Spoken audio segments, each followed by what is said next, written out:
Hello প্রিয় শিক্ষার্থী এবং অভিভাবকরা, আজকে আমি তোমাদের দেখাবো চতুর্থ শ্রেণীর হিন্দু ধর্ম শিক্ষা প্রথম সাময়িক পরীক্ষার সাজেশন। তোমাদের কিন্তু প্রথম সাময়িক পরীক্ষা ঈদের পরেই শুরু হয়ে যাবে। স্কুল এখন বন্ধ চলতেছে, বন্ধর পরেই কিন্তু পরীক্ষা শুরু। তো চলো প্রথম পরীক্ষার সাজেশন তোমাদের আমি দেখাই 2026 সালে। কারণ প্রতি বছর কিন্তু আমি, এটা হচ্ছে প্রথম অধ্যায়, প্রতি বছর হচ্ছে আমি সাজেশন তৈরি করি। তো এবছর তোমরা অনেকে কমেন্টে বলেছো যে সাজেশন তৈরি করো, আমার সাজেশনগুলো পরীক্ষায় আসে, এই জন্য তাদের কথা ভিত্তিতে কিন্তু আমি সাজেশনগুলো তৈরি করা শুরু করেছি। তো দেখো, এটা হচ্ছে প্রথম অধ্যায়ের প্রথম পরিচ্ছেদ। তোমাদের মাত্র 2টা অধ্যায় থেকে কিন্তু এবার প্রথম সাময়িক পরীক্ষায় প্রশ্ন তৈরি করা হবে। তো চলো, এটা হচ্ছে প্রথম সাময়িক পরীক্ষার জন্য প্রথম অধ্যায়ের প্রথম পরিচ্ছেদ। 2টা অধ্যায় থেকে দেখাবো। তো এখান থেকে যেগুলো আসবে সেটা হচ্ছে আমি তোমাদের দেখাবো, তোমরা দাগ দিয়ে নাও বইতে। এই 1 নাম্বার, 3 নাম্বার আর 5 নাম্বার, এই কয়টা ইম্পর্টেন্ট, এই কয়টা করবা। আর রিডিং থেকে বেশিগুলো তোমাদের পরীক্ষায় আসে, রিডিংগুলো বেশি করে পড়ার চেষ্টা করবা। আর এই যে ডান বাম মিলকরণ, এটা কিন্তু তোমাদের ইম্পর্টেন্ট, কিন্তু এটার থেকে দ্বিতীয়তে যেটা দেখাবো ওইটা বেশি ইম্পর্টেন্ট। এটাও ইম্পর্টেন্ট আছে, কিন্তু এটা করে নিও। তারপর এখানে টিক চিহ্ন যে কয়টা আছে সব কয়টি করতে হবে, মাত্র 4টি আছে, তো 4টি ধরেই করবা। আর এখান থেকে সংক্ষিপ্ত প্রশ্ন যেগুলো তোমাদের ইম্পর্টেন্ট তা হচ্ছে 3 নাম্বার, 4 নাম্বার, 1 নাম্বার। আর এখান থেকে বর্ণনামূলক ইম্পর্টেন্ট হচ্ছে 1 নাম্বার, 3 নাম্বার, 2 নাম্বার। তারপরে চলো স্ক্রল করে আমরা নিচে চলে যাব। এটা হচ্ছে দ্বিতীয় পরিচ্ছেদ।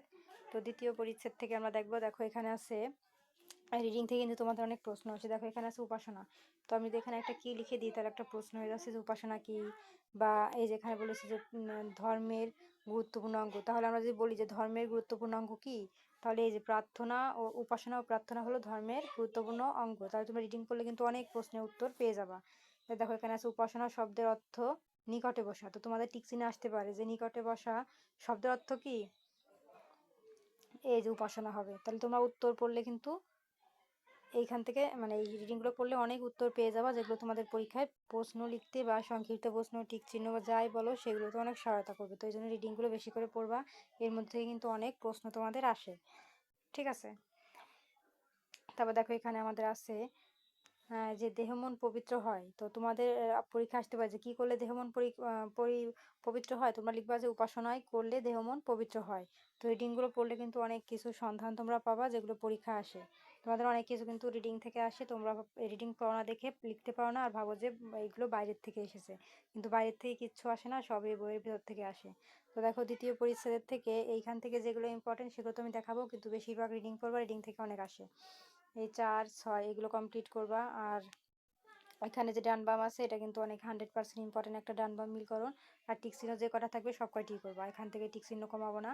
এখন এখান থেকে দেখাবো কোন প্রশ্নগুলো তোমাদের পরীক্ষার জন্য ইম্পর্টেন্ট, যেমন 1 নাম্বার, 2 নাম্বার, 4 নাম্বার আর 6 নাম্বার। আর এখান থেকে তোমাদের ইম্পর্টেন্ট বর্ণনামূলক হচ্ছে 1 নাম্বার, 3 নাম্বার, সরি 3 নাম্বার বলছি, 2 নাম্বার, 1 আর 2 নাম্বার। তারপর দেখো আমরা চলে যাবো স্ক্রল করে নিচে, এটা হচ্ছে দ্বিতীয় অধ্যায়। এখন এই দ্বিতীয় অধ্যায় পর্যন্ত তোমাদের পরীক্ষায় আসবে। এখন দেখাবো দ্বিতীয় অধ্যায় থেকে কোন কোনগুলো তোমাদের জন্য ইম্পর্টেন্ট। তো দেখো এখানে রিডিং আছে অনেকগুলো, এই রিডিংগুলো তোমরা পড়বা। এখান থেকে কিন্তু আমাদের অনেক কমন পড়বে, এই জন্য রিডিং আমি তোমাদের বারে বারে বলি যে এই রিডিংগুলো পড়বা, যে এই রিডিংগুলো বেশি করে পড়বা এখান থেকে। হ্যাঁ, আমি যে রিডিংগুলো বলে দেবো এগুলো বেশি করে পড়বা, এই যে রিডিংটা বেশি করে পড়বা, এর মধ্যে থেকে অনেক কিছু পেয়ে যাবা। ঠিক আছে। তারপর আমরা স্ক্রল করে নিচে যাবো, এইখান থেকে এই রিডিংটা পড়বা, এই রিডিংটা ইম্পর্টেন্ট আছে। তারপরে এই রিডিংটাও ইম্পর্টেন্ট আছে, এটাও পড়বা। এখন দেখবো এইখান থেকে আমাদের কি কি ইম্পর্টেন্ট, এই 2, 3 আর 4 নাম্বার। আর ডান বাম মিলকরণ এটা কিন্তু করবা, এটা অনেক ইম্পর্টেন্ট একটা ডান বাম মিলকরণ। তারপর এখান থেকে টিক চিহ্ন যে কটা সব কয়টি পড়বে। এখন চলে যাব প্রশ্নে, এখান থেকে প্রশ্ন কোনগুলো ইম্পর্টেন্ট, 2, 3 নাম্বার। আর এখান থেকে বর্ণনামূলক প্রশ্ন 1 আর 2 নাম্বার ইম্পর্টেন্ট। তারপর আমরা চলে যাব দ্বিতীয় পরিচ্ছেদ। তো এখান থেকে রিডিং এইটা পড়বা, পড়লে এখান থেকে প্রশ্ন পেয়ে যাবো, আর এইখান থেকে অনেকগুলো প্রশ্ন পাবা এইটুকু রিডিং করলে। ঠিক আছে। এই যে এই রিডিংগুলো কমপ্লিট করবা। এই দেখো এখানে রিডিং আছে, এইখান থেকে প্রশ্ন পাবা, রিডিংটা পড়ে ফেলবা। এই যে এখান থেকেও কিন্তু অনেক প্রশ্ন আসবে তোমাদের। ঠিক আছে। এই রিডিংগুলো কমপ্লিট করবা। এই যে দেখো আমি তোমাদের বারবার বলি রিডিং করতে, রিডিং থেকে অনেক আসে, আমি বলতে বলতে হাঁপায়ে যাই। এই যে এখানে দেখো আমাদের শূন্য স্থান আছে, এই 4 নাম্বার, 1 নাম্বার ইম্পর্টেন্ট। আর এই ডান বাম মিলকরণ এটাও করো, এটাও ইম্পর্টেন্ট আছে। আর শূন্য টিক চিহ্ন সবগুলোই করবো। আর এখান থেকে প্রশ্ন যেগুলো ইম্পর্টেন্ট দেখাবো, 2, 3 নাম্বার। আর বর্ণনামূলক হচ্ছে 1, 2 নাম্বার আর হচ্ছে 4 নাম্বার ইম্পর্টেন্ট। ঠিক আছে, আসলে এর ভিতর থেকে আসবে। এখন চলে যাবো তৃতীয় পরিচ্ছেদ। তো এখান থেকে তোমরা কিন্তু রিডিংটা পড়ে নিবা।